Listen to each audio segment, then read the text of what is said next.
को एक UN designated आतंकवादी डिक्लेयर कर दिया जाए, मगर चाइना ने फिर से दूसरी बार एक पाकिस्तानी आतंकवादी को यूएन सिक्योरिटी काउंसिल में बचा लिया। इससे पहले आपको याद होगा जून महीने में भारत ने कोशिश करी थी कि अब्दुल रहमान माकी को डेजिग्नेट करवाया जाए एज ए यूएन टेररिस्ट।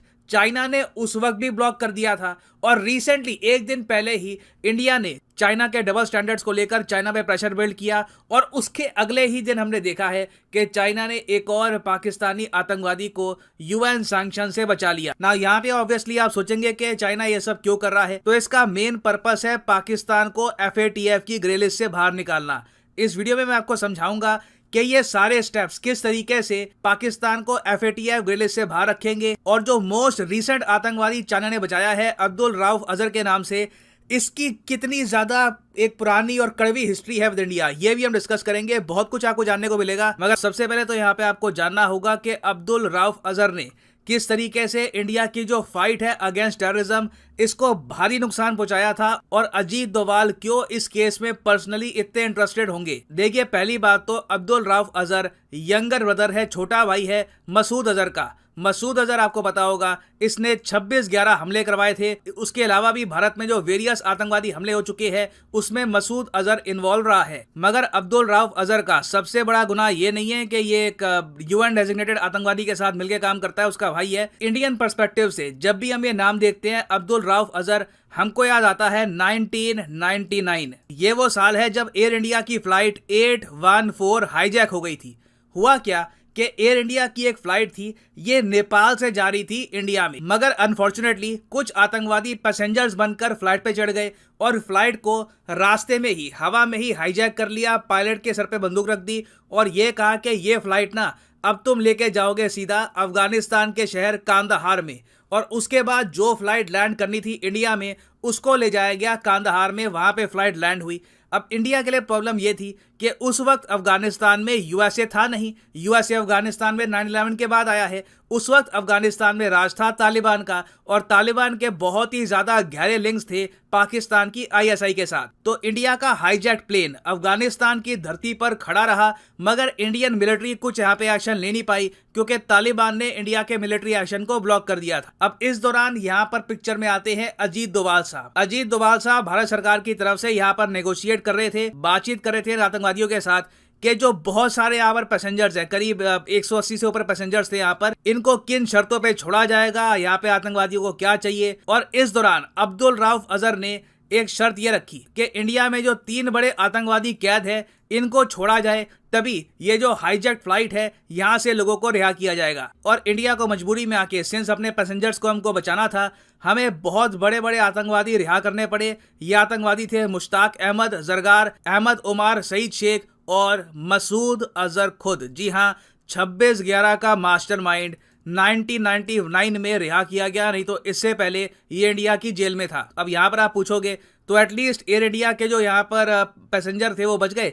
देखिए, एक कैजुअलिटी आई, एक पैसेंजर यहाँ पे अनफॉर्चुनेटली मारा गया, मगर बाकी जो सारे पैसेंजर्स थे ये बच गए।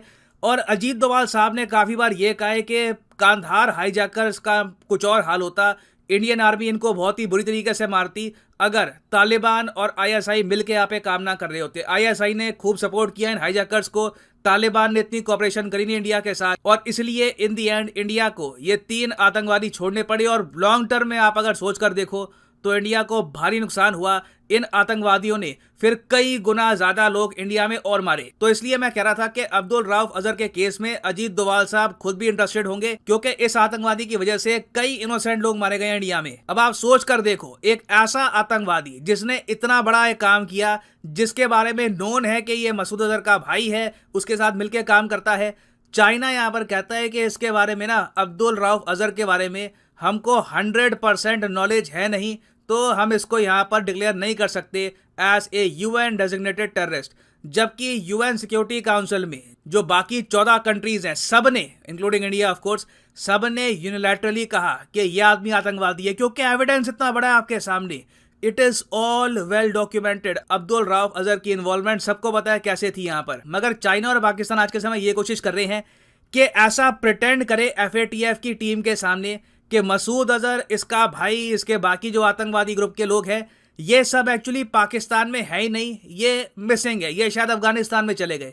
अभी आपको पता होगा कि FATF की एक टीम है, ये विजिट करेगी पाकिस्तान को। अगर इस टीम को लगा कि पाकिस्तान में अब आतंकवाद इतना है नहीं, यहाँ पे इतने आतंकवादी नहीं है, तो ये FATF की टीम कह सकती है कि पाकिस्तान को FATF की ग्रे लिस्ट से निकाल दिया जाए। अब पाकिस्तान के सामने प्रॉब्लम ये है कि कई जो यहाँ पे बड़े आतंकवादी हैं, इनके खिलाफ केस कर दिया, प्रॉपर कानूनी कार्रवाई करी, तो इनको बचाना बहुत ही मुश्किल हो जाएगा। तो पाकिस्तान की ISI, इनकी आर्मी, ये सब मिलकर यही कोशिश कर रहे हैं कि इनको मिसिंग घोषित कर दो, ताकि जब FATF की टीम आए, पाकिस्तान कहे कि हमने इनको भगा दिया, ये हमारे देश में ही नहीं है, ये अभी अफगानिस्तान या फिर कहीं और है। ऑलमोस्ट आप कह लीजिए ओसामा बिन लादेन के केस में जिस तरीके से पाकिस्तान ने कई सालों तक US से झूठ बोला कि ओसामा बिन लादेन अफगानिस्तान में है, पाकिस्तान में नहीं है, सेम गेम ये प्ले करेंगे FATF के साथ। अब देखना होगा कि FATF की टीम पाकिस्तान के इस झूठ को एक्सेप्ट कर लेती है या नहीं। और आप खुद सोच कर देखिए, अगर अब्दुल रऊफ अजहर को डिक्लेयर कर दिया जाता एक पाकिस्तान बेस्ड UN डेजिग्नेटेड आतंकवादी,